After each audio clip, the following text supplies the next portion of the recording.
Operation, surgery இதெல்லாம் okay. அது என்ன சிசேரியன்? ஆபரேஷன்ங்கிற வார்த்தையும் சர்ஜரிங்கிற வார்த்தையும் மாத்தி மாத்தி எல்லா அறுவை சிகிச்சைக்கும் பயன்படுத்துறோம். ஆனா இந்த சிசேரியன் அப்படிங்கிற வார்த்தைய மகப்பேறு அறுவை சிகிச்சைக்கு மட்டும் பயன்படுத்துறதுக்கு காரணம் என்ன தெரியுமா? அதுக்கு நீங்க சிசேரியன் அப்படிங்கிற வார்த்தைக்கு என்ன அர்த்தம் அப்படிங்கறத முதல்ல தெரிஞ்சுக்கணும். ஆயிரக்கணக்கான வருஷத்துக்கு முன்னாடியே உலகத்துல உள்ள பல நாகரிகங்கள்ல வயித்துல ஆபரேட் பண்ணி குழந்தைய வெளியில எடுக்கிற முறை இருந்ததா சொல்றாங்க. 15ஆம் நூற்றாண்டு வரைக்குமே இந்த சிசேரியன் அப்படிங்கிற வார்த்தையோட ஆபரேஷன் அப்படிங்கிற வார்த்தையும் சேர்த்து சிசேரியன் ஆபரேஷன் அப்படின்னு தான் சொல்லிட்டு இருந்திருக்காங்க. அதுக்கப்புறமா சிசேரியன் செக்ஷன், சி செக்ஷன் இப்படி எல்லாம் குறிப்பிட ஆரம்பிச்சிருக்காங்க. பண்டைய காலகட்டங்கள்ல தாய் சேய் ரெண்டு பேருமே காப்பாத்தி ஆகணும் அப்படிங்கிறதுக்காக மட்டுமே இந்த முறை பயன்படுத்தப்படல. அப்புறம் எதுக்காக பயன்படுத்தினாங்க அப்படின்னு கேட்டீங்கன்னா, சில நம்பிக்கைகளுக்காகவும் சில சடங்குகளுக்காகவும் இப்படி பண்ணிருக்காங்க. ஆரம்ப காலத்திலிருந்தே இந்த முறை இருந்தாலும் கூட 19ஆம் நூற்றாண்டோட முடிவுல தான் மெடிக்கல் டெக்னாலஜி எல்லாம் வளர்ந்ததுக்கு அப்புறம் தான் இந்த சிசேரியன் மூலமா தாய் சேய் ரெண்டு பேரையுமே காப்பாற்ற ஆரம்பிச்சிருக்காங்க. அதுக்கு முன்னாடி எல்லாம் பாத்தீங்கன்னா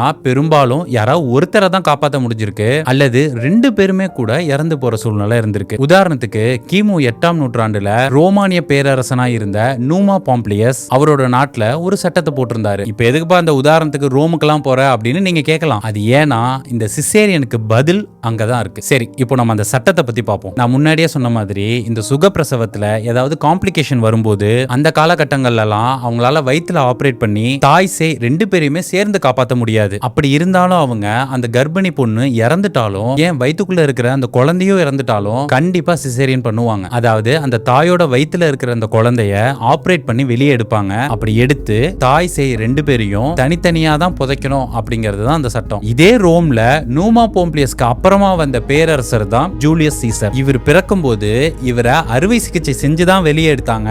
அதனாலதான் அந்த அறுவை சிகிச்சைக்கு இவருடைய பேரான சீசர் அப்படிங்கறதுல இருந்து எடுத்து சிசேரியன் வச்சாங்க அப்படிங்கிற கதைகளும் சொல்லப்படுது. ஆனா வரலாற்று ஆய்வாளர்கள் இதை மறுக்கிறாங்க. அது ஏன்னா அந்த காலகட்டங்கள்ல எல்லாம் 99.9% அறுவை சிகிச்சை செஞ்சு குழந்தைய வெளியே எடுத்ததுக்கு அப்புறமா அந்த தாய் இறந்து போயிருவாங்களாம். ஆனா ஜூலியஸ் சீசரோட வரலாறு எடுத்து பாத்தீங்கன்னா அவர் பிறந்ததுக்கு அப்புறமும் கூட அவருடைய தாயான ஆரேலியா நீண்ட காலங்கள் வாழ்ந்திருக்காங்களாம். அதனால இது உண்மை இல்ல அப்படின்னு சொல்றாங்க. அது மட்டும் இல்லாம சீசர் அப்படிங்கிறது அரச குடும்பத்தோட பேரு. இதுக்கும் சிசேரியனுக்கும் எந்த சம்பந்தமும் இல்ல அப்படின்னு சொல்றாங்க. சரி, அப்புறம் எப்படிதான் அந்த பேர் வந்துச்சு அப்படின்னு கேட்டா, நான் ஆரம்பத்திலே சொன்னேன்ல இந்த நூமா பாம்பிலியஸ் மன்னன் ஒரு சட்டம் போட்டான் அப்படின்னு. அந்த சட்டத்தோட பேர் என்னன்னு பாத்தீங்கன்னா லெக்ஸ் சிசேரியா. இந்த பேரு லத்தீன் மொழியில உள்ள ஒரு வார்த்தையான சிடேர் அப்படிங்கிற ஒரு வார்த்தையில இருந்து தான் வந்துச்சாம். இந்த வார்த்தைக்கு டு கட், அதாவது வெட்டு அப்படிங்கிற மாதிரியான அர்த்தம் வருமா. இதுல இருந்து தான் சிசேரியன் அப்படிங்கிற வார்த்தை வந்திருக்கணும் அப்படிங்கிறது தான் ஆய்வாளர்களோட கருத்தா இருக்கு. நீங்க இதை பத்தி என்ன நினைக்கிறீங்க அப்படிங்கறத கமெண்ட்ல பதிவு பண்ணுங்க.